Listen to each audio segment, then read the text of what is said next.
I am so excited to speak to Bianca Bosker today, the author of the incredible book, Get the Picture, that we read in book club. Bianca is an award-winning journalist and New York Times bestselling author of Cork Dork about the wine world and Get the Picture about the art world. She's a contributing writer of The Atlantic and has also written for The New Yorker, The New York Times, The Wall Street Journal, Food and Wine, The Guardian, and The New Republic. She's been recognized with many awards from the Society of Professional Journalists and the Association of Food Journalists, among others. She previously wrote Original Copies, the first definitive account of China's duplitecture movement. You're going to have to explain that to me. Thank you so much for talking today, Bianca. Thank you. I'm so happy to be here with you.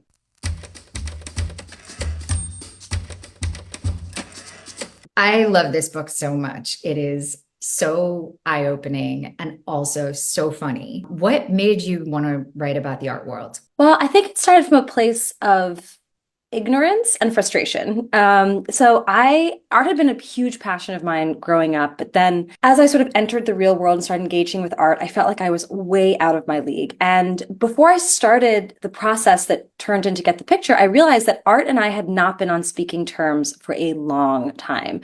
Going to galleries and museums reliably made me feel like I was at least two tattoos and a master's degree away from figuring out what the heck was going on. And so for a long time, I withdrew. And it wasn't until a few years back when I was helping my mom clean out her basement in my childhood home, which is how all book ideas start, I guess, that I rediscovered a painting by my grandmother inspired by her time as a Holocaust survivor at a displaced persons camp. And for my grandmother, art had always been essential. It was this thing that she turned to when life turned itself inside out. And this painting haunted me. And it really filled me with this gnawing fear that by turning my back on art, I was missing out on something really big. So I started to try and reconnect with art. And to be honest, the art still mystified me, but the people fascinated me. I'm someone who's obsessed with obsession, and I've never met a group of people willing to sacrifice so much for something of so little obvious practical value. So all of this, my own confusion with the art, my fascination with the people prompted me to see if I could understand how artists see not only art, but also the world and what might change if I could. So I decided to throw myself in. Incredible.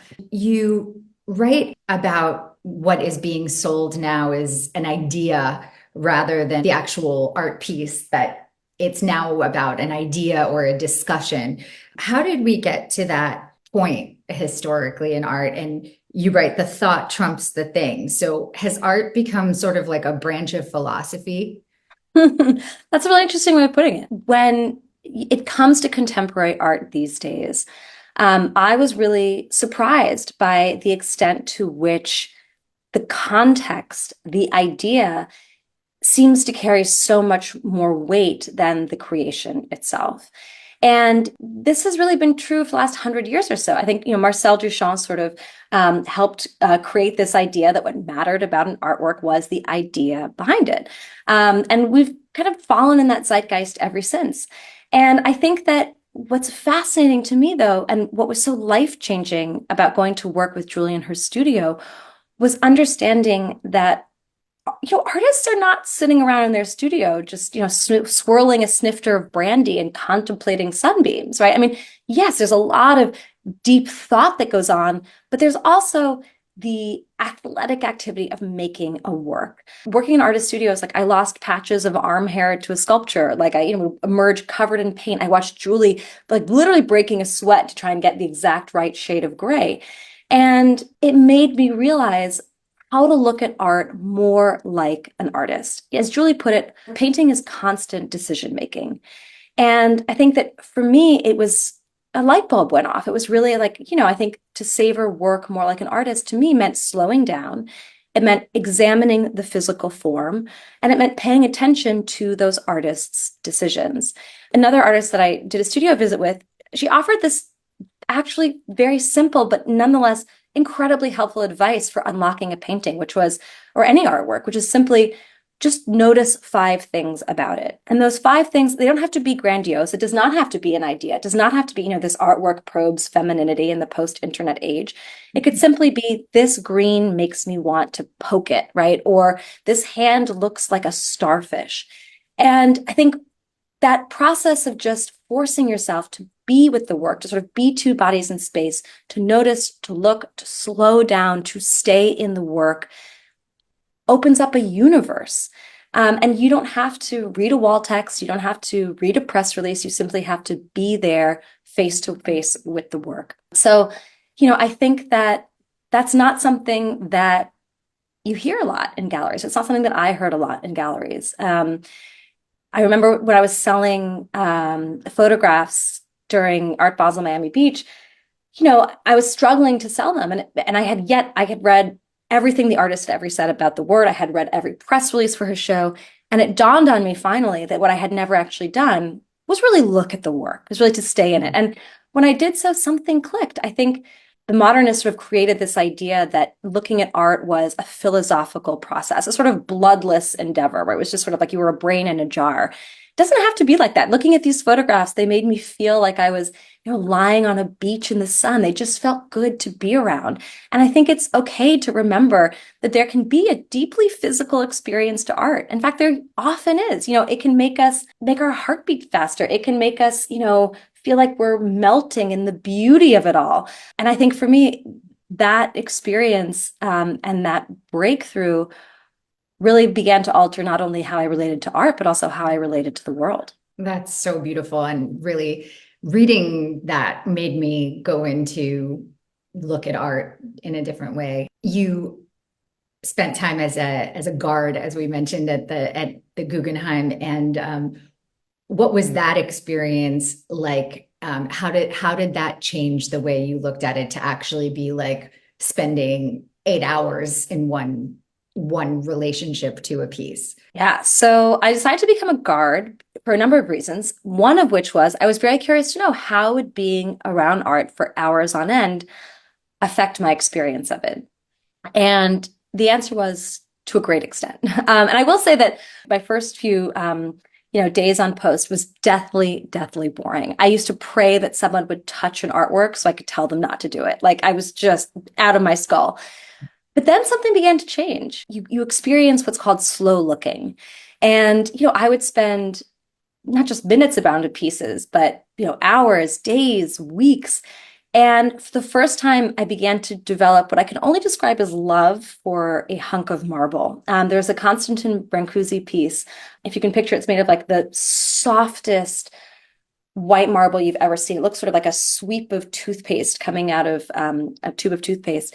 And much more divine to be around than that description. But I would, in posts in that gallery, challenge myself to spend 40 minutes just looking at that work. And I would challenge myself to notice 5 things, and then 5 more things, and 5 more things. And I would do this in different galleries in the museum as well. But there were certain artworks where the discoveries felt endless. Like I could, after hours, still find something new. I just actually had a walk with a guard that I worked with at the Guggenheim. And he was like, "Oh, did you notice, like this thing on the foot of this sculpture?" I was like, "Oh my God, like I still know, there's still more for me to learn about it." And that feeling that I could be around this work for hours on end, for, as far as I could see into the future and never get tired of its company, is something that I recognized from the feeling of being in love. And that was so exciting. There was a companionship. I didn't feel alone when I was in the gallery with this work. And then there were different works, that I had relationships with. I mean, there were some abstract expressionist pieces that were real jerks. I thought they were so smug and full of themselves. There was a Francis Bacon. We went through this torrid affair where some days it was just so I would like take time out of my lunch break to go hang out with it. Other days it was like just vile to even look at. I could avoid eye contact. But I think it also transformed the way that I think about going to see art. And I used to have this sort of scorched earth approach to looking. I thought, okay, you got to see everything in the museum. That's how you get your money's worth. And I began to think it's sort of like going to an all-you-can-eat buffet and then wondering why you feel sick after you've eaten mimosas and cheese fries and sushi and all these things. Like, it's too much. So I do think that something to try perhaps for people is like take an a la carte approach. If you go to a museum and there's just one work in there that you really bond with, but you have to give it time. It can't be 5 seconds. And most of us do spend, studies show, somewhere like 4 to 17 seconds with a work of art, more time reading the wall text than we do looking at the work itself. But if you try spending 5 minutes, 15 minutes, 50 minutes, and there's one work that you develop that kind of friendship or relationship with, you've done it. That's it. And so I do think there's something to be said for, you don't have to see it all, but try that slow looking, try that quality time and see what happens. That's really, really good advice. I love that. And the 5 noticing things. I'm definitely going to try and practice that. You write how gallerists contextualize pieces by always saying it makes the familiar unfamiliar or vice versa. So how is journalism or writing that way too? I love that. It's a lot easier to like talk about a world that you're less familiar with, having to turn your eye on your own. But look, Right. I always think that my favorite journalism takes people on a journey. It takes them on an adventure. You can be sitting in your bed on the subway, and yet you're going somewhere. You're entering this other world.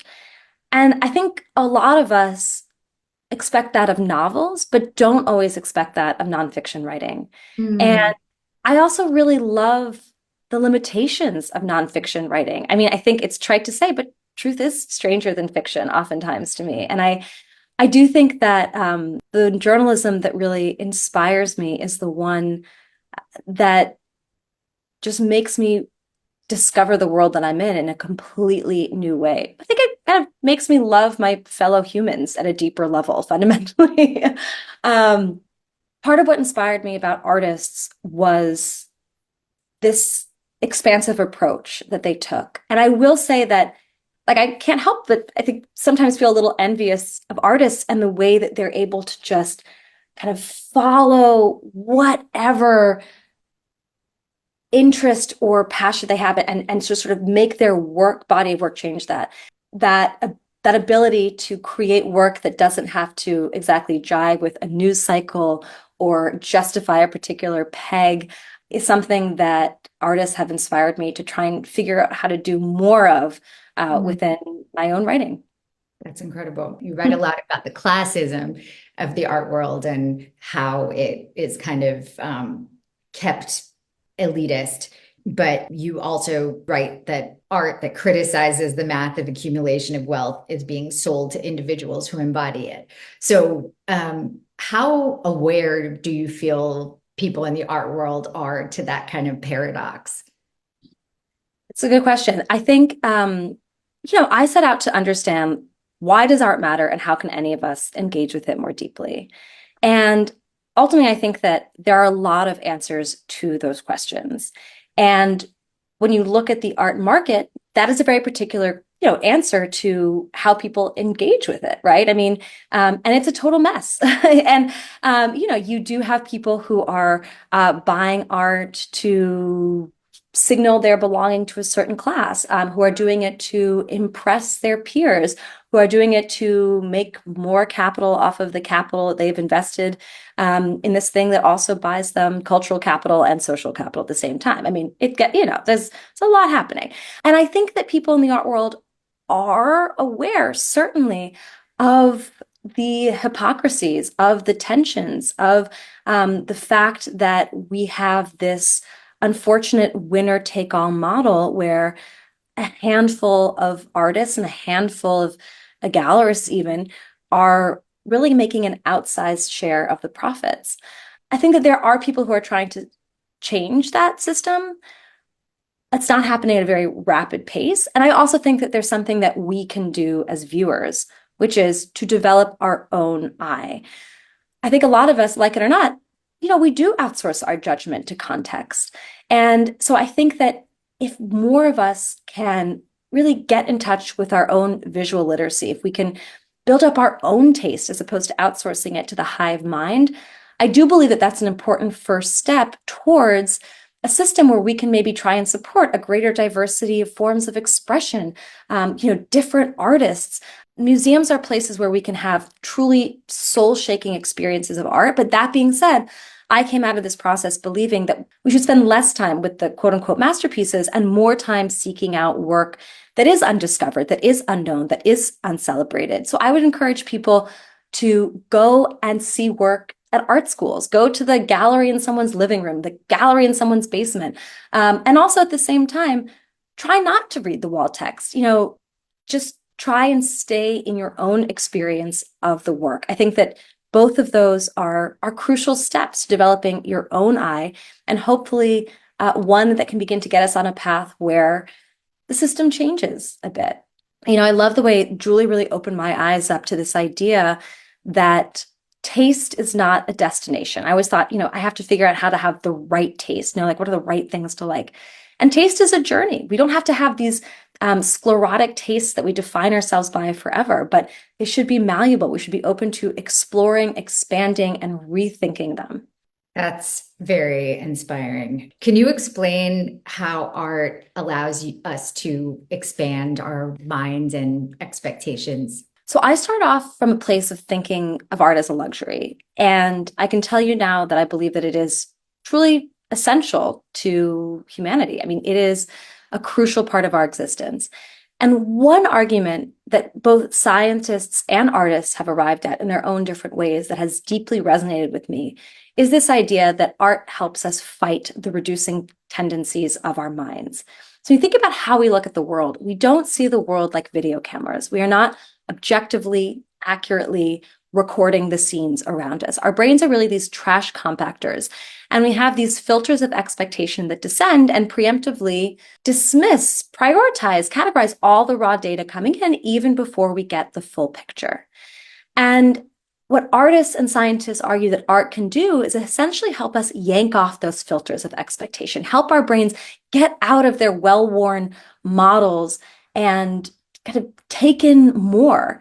So art is not always pleasant to look at, but like dreams, it produces these unsolvable images that our brains relish. Art is a glitch. It's a glitch that is a gift. It's a glitch that helps our minds jump the curb.